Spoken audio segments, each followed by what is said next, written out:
బాలసుబ్రహ్మణ్యం గారి యొక్క విగ్రహం ఇవాళ మనం మన నగరంలో ఒక ప్రముఖమైన ఎన్టీఆర్ పార్కులు ఏర్పాటు చేసుకోవడం, అది కూడా అన్నమయ్య విగ్రహానికి ఎదురుగుండా దీన్ని ఏర్పాటు చేయడం చాలా సంతోషం.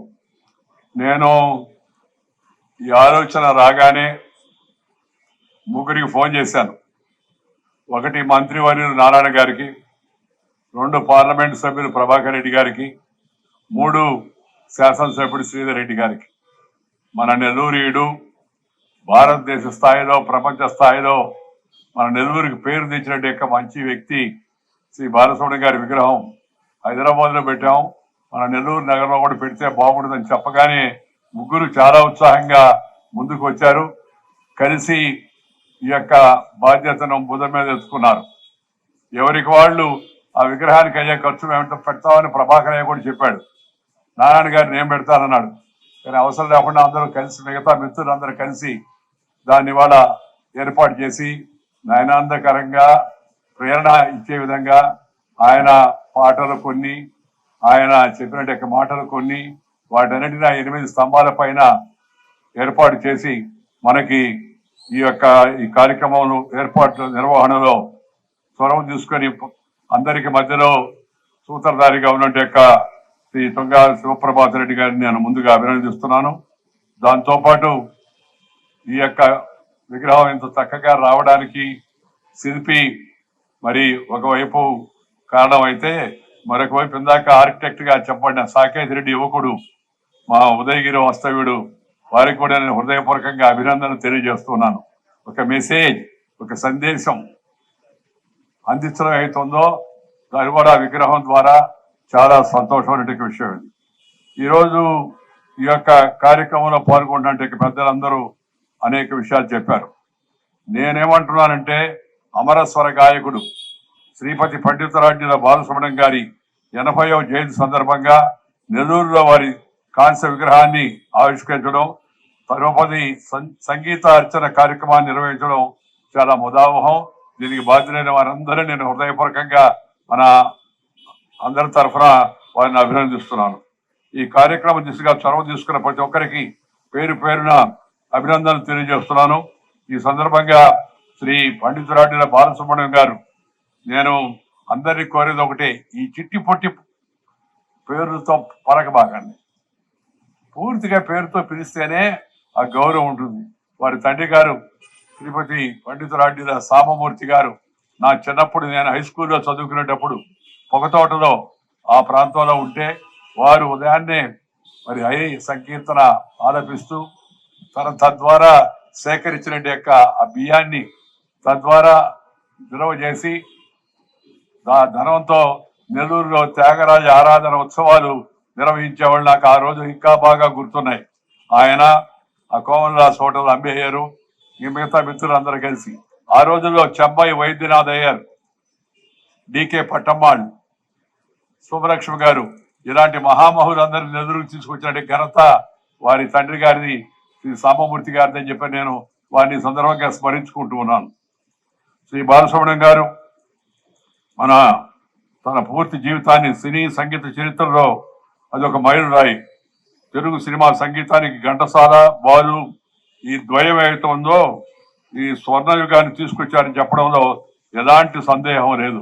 అటు ఘంటసాల గారు, ఇటు బాలసుబ్రహ్మణ్యం గారు, వీరిద్దరూ తెలుగు పాటలకు పట్టాభిషేకం చేసి ప్రేక్షకుల హృదయ సంపన్నంపై ఆ సింహాసనంపై కూర్చోబెట్టారు. రోజు నిద్ర లేచిన వెంటనే నేను చేసే పని ఏంటంటే, రాజకీయాల్లో ఉన్నప్పుడు బిజీగా ఉండేవాళ్ళం. ఆ రాజకీయం అయిపోయి ఉపరాష్ట్రపతిగా వచ్చిన తర్వాత నేను ఉదయం రోజు 4:30కు లేచి ముందు వినేది ఒకవైపు అన్నమాచారి కీర్తనలు, మరొక వైపు బాలసుబ్రహ్మణ్యం గారు, ఘంటసాల గారి యొక్క పాత పాటలు వింటుంటే మనసు ఎంత అద్భుతమైన ఆలోచనలతో, ఒక పాజిటివ్ దృక్పథంతో, సానుకూల ఆలోచనతో ముందుకు వెళ్ళే అవకాశం కలుగుతుందని ఇప్పటికి కూడా నేను చేస్తూ ఉన్నాను. జీవితాంతం ఆఖరి రోజు వరకు కూడా చేస్తూ ఉంటానని చెప్పి నా కోరిక. ఈరోజు నేను మాత్రమే కాదు, ఎందరో తెలుగు ప్రజల హృదయాల్లో ఆలయ సుప్రభాత సంగీత నివేదనలోనూ ఆయన స్వరం నిత్యం ధ్వనిస్తూనే ఉంటుంది. శ్రీ బాలసుబ్రహ్మణ్యం గారు పేరు స్మరించుకోగానే శ్రీ దేవరకొండ బాలగంగాధర తిలక్ గారు ఆ రోజుల్లో రాసిన అమృతం కురిసిన రాత్రి అనే పాట మనకు గుర్తొస్తుంది. ఆరంభం ఆనందం మనిషి అయిన వాడు, జీవితాన్ని ప్రేమించిన వాడు, జీవించడం తెలిసిన వాడు అంటూ దేవతలు సైతం కీర్తించిన వ్యక్తిత్వం అందులో కనిపిస్తుంది మనకి.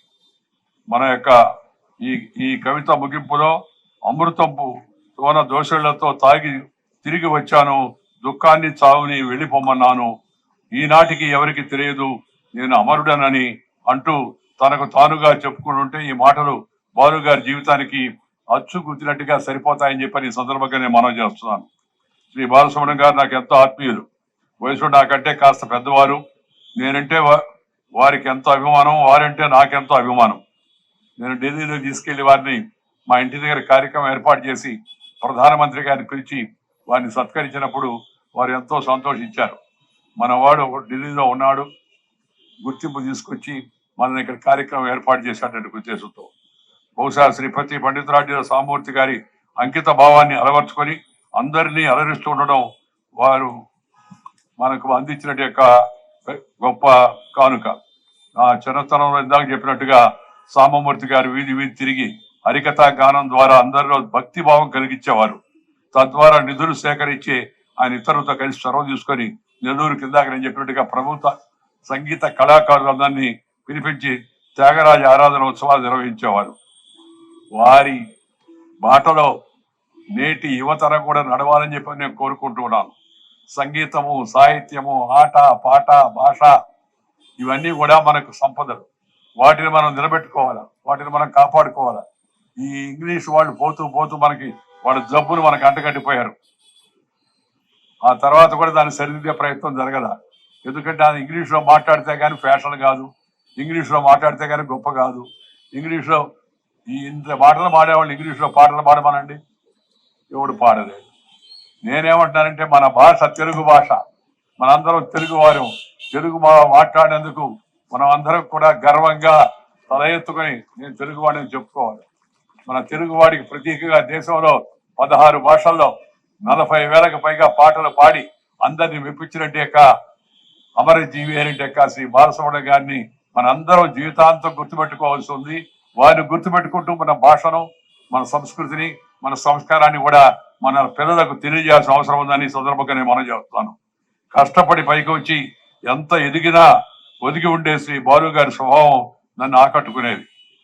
భాష సంస్కృతుల పట్ల అభిమానం మా ఇద్దరిని దగ్గర చేయడమే కాక మాకు మరింత బాంధవ్యాలు పెరగడానికి అవి కారణమయ్యాయి. కథానాయకుల గాత్రంలోకి పరకాయ ప్రవేశం చేసి, అండర్లైన్ చేసుకోండి, కథానాయకుల గాత్రంలోకి పరకాయ ప్రవేశం చేసి పాటలు పాడే బాలు ప్రతిభ అపరూపమైనది. ఎంతో మంది నటులు వారు పాడినట్టుగానే బాలసుబ్రహ్మణ్యం గారు పాడుతూ ఉంటే ఓహో వారే పాడుతున్నారా అనిపించేది మనకి. అది చాలా చిన్న విషయం కాదు, అది అద్భుతమైన విషయం. మరి నటనా శైలికి, హావభావాలకు, గాత్ర ధర్మానికి అనుగుణంగా పాటలు పాడే ప్రత్యేకత శ్రీ బాలసుబ్రహ్మణ్యం గారికి సొంతం. ఇక శ్రీ బాలసుబ్రహ్మణ్యం గారు తెలుగు ఉచ్చారణ వింటుంటే ఎంతో ఆనందం కలిగేది. అద్భుతంగా తెలుగు మాట్లాడేవాడు ఆయన, నాకన్నా చాలా మెరుగ్గా మాట్లాడేవాడు. తెలుగు మాటకు, తెలుగు పాటకు, తెలుగు సంస్కృతి సాంప్రదాయాలకు వారు అందించే గౌరవం వారి పట్ల అభిమానాన్ని మరింతగా పెంచుతూ ఉంది. శ్రీ బాలసుబ్రహ్మణ్యం గారు, వారి తండ్రి గారు, మరొకసారి నేను వారి సామూర్తి గారు భాష, సంస్కృతి, సాంప్రదాయాల పరిరక్షణ కోసం ఎంతగానో తప్పించేవారు. వారి స్ఫూర్తిని మనం అందుకోవాలి. శ్రీ సామూర్తి గారు భిక్షాటనాపూర్వక త్యాగరాజ ఆరాధన ఉత్సవాలు చేస్తే బాలు గారి నెల్లూరులో తమ ఇంటిని వేద పాఠశాలకు సమర్పించారు. ఎవరు చేస్తారు చెప్పండి ఆ పని? మన భాషను, సంస్కృతిని పరిరక్షించుకోవడమే కాకుండా అది ఆ దారిలో పయనించడం వారికి మనం ఇచ్చేట నిజమైన నివాళి అని నేను ఈ సందర్భంగా చెప్తూ ఉన్నాను. పిల్లల్లో సంస్కారం బీజాలు నాటేందుకు వారు ప్రయత్నించారు. ఎందుకంటే ముందు తరాల ద్వారా మన భాష, సంస్కృతులు పరిరక్షణ సాధ్యమవుతుంది. పిల్లలకు నేర్పించాల్సిన విద్యాబుద్ధులనే విషయాన్ని తల్లిదండ్రులు గ్రహించాలి. ముందుగా సంస్కారం నేర్పని విద్య పండితులను తయారు చేయగలదేమో కానీ బాధ్యతాయుతమైన పౌరులను తయారు చేయదు. సంస్కారం అనే విద్య అది అనర్థకాన్ని సృష్టిస్తుంది. విద్య ఎంత ముఖ్యమో సంస్కారం అంత ముఖ్యమనే విషయాన్ని ప్రతి ఒక్కరు కూడా గమనించాల్సిన అవసరం ఎంతో కూడా ఉంది. వారికి మన పురాణాలను పరిచయం చేయాలి, మన పిల్లలకు చరిత్రలోని మహనీయుల గురించి తెలియజేయాలి, మన పాటలు నేర్పాలి, మన పద్యాలను వదిలివేయించాలి, మొత్తం భారతీయ సంస్కృతి తెలియజేసే సంస్కారాన్ని పరిచయం చేయాలి. తాము చేపట్టే అనేక కార్యక్రమాల ద్వారా శ్రీ బాలసుబ్రహ్మణ్యం గారు ఇలాంటి ప్రయత్నం చేశారు. అది ముఖ్యంగా మనం గమనించాల్సింది. ముఖ్యంగా ఈటీవీలో ప్రసారమైన పాడుతా తీయగా కార్యక్రమం భారతదేశ సంగీత చరిత్రలో ఒక మైలురాయి అని చెప్పాల్సిన అవసరం ఎంతో కూడా ఉంది. శ్రీ రామోజీరావు గారు ఈనాడు అధిపతి, వారి ప్రోత్సాహంతో వారి దిశానిర్దేశంతో శ్రీ బాలసుబ్రహ్మణ్యం గారు ప్రారంభించిన ఈ పాడుతా తీయగా కార్యక్రమం ఏతుందో ఎంతో నూతన గళాలను పరిచయం చేసి ఎందరో ఔత్సాహిక గాయకుల ప్రతిభను వెలికి తీయడమే కాకుండా యువత ఎన్నో విషయాలు తెలుసుకునేందుకు తోడ్పడింది. పిల్లలకు సంగీతంలో మెలకువలు నేర్పిస్తూ వారి ప్రతిభకు సానబెడుతూ వేలాది స్వరాలను వెలుగులోకి తెచ్చిన వారి చొరవకు సంగీత ప్రోత్సాహానికి శ్రీ బాలుగారు చేసిన కృషిని తెలుగు జాతి మరీ ముఖ్యంగా సంగీత ప్రపంచం ఎప్పటికీ గుర్తుపెట్టుకుంటుంది అని చెప్పని నేను భావిస్తూ ఉన్నాను.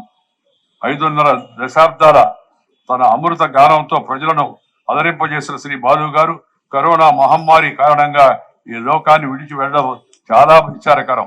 వేదిక ద్వారా వారి స్మృతికి మనందరం మరొకసారి నివాళులు అర్పిస్తూ వారి చూపిన బాటలో మన పిల్లలను నడిపించేందుకు మనం కూడా నడిచేందుకు ప్రయత్నం చేయాల్సిన అవసరం ఎంతో ఉందని. సంస్కారవంతుడు, స్నేహశీలి, మృదు స్వభావి, నిత్య కృషువుడైన శ్రీమతి పండితురాడ్యుల బాలసుబ్రహ్మణ్యం గారు గాయకుడుగా, గాత్రదాన కళాకారుడుగా, వ్యాఖ్యాతగా తనలో బహుముఖ ప్రజ్ఞతో ప్రేక్షకుల ఆనందాన్ని పంచారు. తనకు సినీ గాయకుడిగా జన్మనిచ్చిన సంగీత దర్శకుడు ఎస్పి కోదండ గారి వారి పేరిట రికార్డింగ్ థియేటర్ కూడా నెలకొల్పారు. హైదరాబాద్ రవీంద్ర భారతి ఆవరణలో ఘంటసాల విగ్రహాన్ని ప్రతిష్ఠింపజేశారు. ఆయన చొరవ తీసుకున్నాడు. అలాగే యేసుదాస్ గారికి పాదాభిషేకం చేసి పెద్దల పట్ల గౌరవాన్ని